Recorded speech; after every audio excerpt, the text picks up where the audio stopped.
24 अगस्त first meeting में ये है हिंदी का सॉल्यूशन आपको बताने जा रहा हूँ।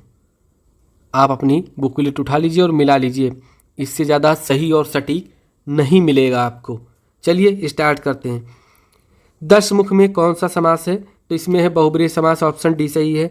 गुड़ गोबर कर देना, कहते हैं यार पूरा गुड़ गोबर कर दिए, यानी बना बनाया काम बिगाड़ देना, ऑप्शन ए सही है। आम के आम गुठलियों के दाम, मतलब दोहरा लाभ होना, ऑप्शन डी सही है। उत्थान का विलोम क्या होगा? उत्थान का विलोम होगा पतन, ऑप्शन ए सही है। चलना फिरना दौड़ना ये सब क्या ऐसी क्रिया है? आकर्मक क्रियाएं हैं। ईर्ष्या का काम है जलाना, मगर सबसे पहले वह उसी को जलाती है जिसके हृदय में उसका जन्म होता है। आप भी ऐसे बहुत से ऐसे लोगों को जानते होंगे जो ईर्ष्या और द्वेष की साकार मूर्ति हैं, जो बराबर इस फिक्र में लगे रहते हैं कि कहाँ सुनने वाले मिले कि अपने दिल का गुबार निकालने का मौका मिले। श्रोता मिलते ही उनका ग्रामोफोन बजने लगता है और वे बड़े ही होशियारी के साथ एक एक कांड इस ढंग से सुनाते हैं मानो विश्व कल्याण को छोड़कर उनका और कोई ध्येय ही ना हो। मगर जरा उनके अपने इतिहास को भी देखिए और समझने की कोशिश कीजिए। जब से उन्होंने इस सुकर्म का आरंभ किया है तब से वे अपने क्षेत्र में आगे बढ़े हैं या पीछे हटे हैं।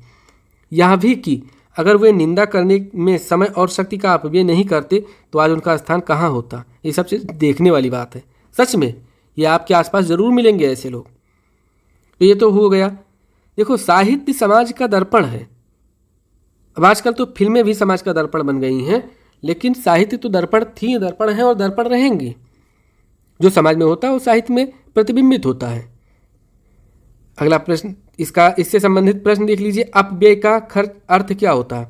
कम खर्च नहीं, मितव्यय होता है कम खर्च, फिजूल खर्च होता है अपव्यय। खर्च अधिक खर्च, अधिक खर्च नहीं। अप मतलब होता है बुरा, और जो बुरे उद्देश्य से खर्च होता है उसे ही कहते हैं फिजूल खर्च। अधिक खर्च इसका सटीक आंसर नहीं है। अगर फिजूल खर्च नहीं होता तो अधिक खर्च हम इसको क्लिक कर सकते थे, बट फिजूल खर्च उपलब्ध है तो इसका सही आंसर होगा फिजूल खर्च। फिर भी अगर आपके मन में ऐसी कोई भावना है कि हो सकता है आपने आंसर डी सही लगाया हो, कि डी ही सही होगा, कैसे बता रहे हैं कि फिजूल खर्च होगा, तो आप वेट कर लीजिए, आंसर किया जाने दीजिए। गद्यांश का उपयुक्त शीर्षक क्या होगा? तो गद्यांश का उपयुक्त शीर्षक ईर्ष्या होगा, ऑप्शन सी। ईर्ष्या का काम क्या है? तो ईर्ष्या का काम है जलाना। गद्यांश में ईर्ष्यालु व्यक्तियों की क्या की गई है?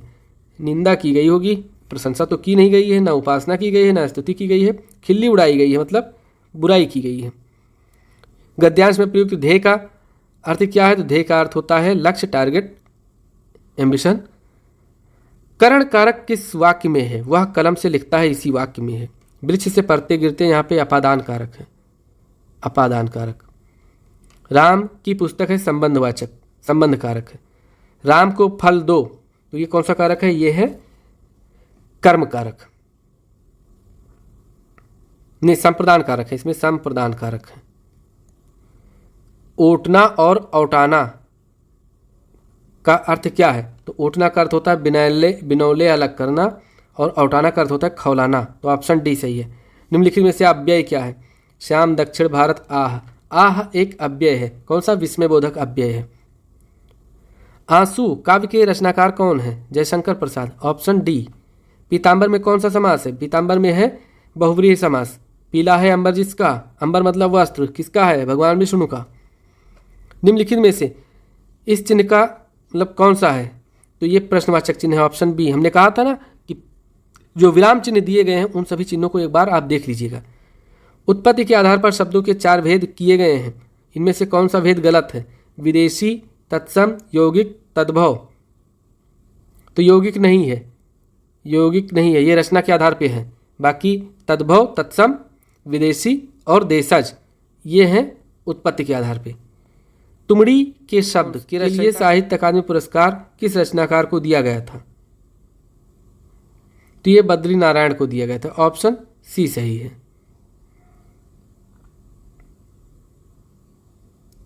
अगला प्रश्न, निम्नलिखित में से किस एक का अर्थ स्त्री है? अंगना का अर्थ होता है स्त्री, जैसे कहते हैं वीरांगना, तो वीर है जो अंगना उसे कहते हैं वीरांगना, अंगना मतलब स्त्री। निम्नलिखित में से वाक्य के शुद्ध रूप का चयन कीजिए। पिछले सोमवार को स्कूल बंद रहेगा, रहेगा भी है और पिछला भी है, ये भी गलत है। पिछले सोमवार को स्कूल बंद है नहीं, आज सोमवार को स्कूल बंद हो सकता है, ये भी गलत है। पिछले सोमवार को स्कूल बंद था, करेक्ट आंसर ऑप्शन बी, पिछले सोमवार को स्कूल बंद था। डी भी गलत है। 115 नंबर क्वेश्चन, कौन सा वाक्य शुद्ध है? भांडा फूटने पर उसकी गर्दन लज्जा से नीचे हो गई। नहीं, उसका सर झुक गया। भाषा के मानकीकरण के लिए व्याकरण जरूरी है, ऑप्शन बी सही होगा। बाकी देख लीजिए, राम का दर्शन पाकर अहिल्या धन हो गई। नहीं, राम के दर्शन होगा। इस चिकित्सालय में सर्वोत्कृष्ट क्या होता है? ये भी गलत है। तो ऑप्शन बी सही है, 115 का ऑप्शन बी सही है। भाषा के मानकीकरण के लिए व्याकरण जरूरी है। वृक्ष से पत्ते गिरते हैं, इस वाक्य में से कौन सा कारक है? तो यह है अपादान कारक, ऑप्शन बी सही है। मैं वहां होकर आया हूं, वाक्य में अव्यय कहाँ है? वहां, कौन सा स्थानवाचक? तो ऑप्शन ए सही है। निम्नलिखित में से वाक्यांश का एक शब्द होगा जो कहा ना जा सके, उसे कहते हैं अकथ्य, ऑप्शन डी। निम्नलिखित क्रिया विशेषण के प्रकार और उनके उदाहरण का निम्नलिखित में से कौन सा युग्म सही नहीं है? समयवाचक क्रिया विशेषण, पीछे, आगे, कल, परसों, कब, कहाँ, ये चीज समयवाचक है। निश्चयबोधक, बेशक। परिमाणवाचक क्रिया विशेषण, सर्वत्र। स्थितिबोधक क्रिया विशेषण, ये गलत है, ऑप्शन डी सही है इसका आंसर। वीर रस का स्थायी भाव, उत्साह। शीत का विलोम क्या होता है? शीत का विलोम होता है उष्ण। संभव है, वाक्य किस काल में है? तो ये है संभाव्य भविष्य काल में। अगला प्रश्न, निम्नलिखित में से एक विशेषण शब्द है, कौन सा विशेषण शब्द है? महत्व। नहीं, महत, ऑप्शन बी। बाकी ये सब नहीं है, ऑप्शन बी है महत, एक विशेषण शब्द है। दैनंदिनी का निम्नलिखित में से पर्याय क्या होगा? दैनंदिनी मतलब दैनिकी, ऑप्शन डी सही है। सुहाग के नूपुर किसकी रचना है? तो अमृतलाल नागर की रचना है, ऑप्शन डी सही है, सुहाग के नूपुर। श्रुति सम शब्द युग्म की भिन्न अर्थ वाली सही जोड़ी को पहचानिए। रात्रि निशा, ये भी नहीं है। किरण, ये भी नहीं है। कुल और कुल, ये सही, ऑप्शन सी। कुल मतलब क्या होता है? वंश, और कुल मतलब किनारा।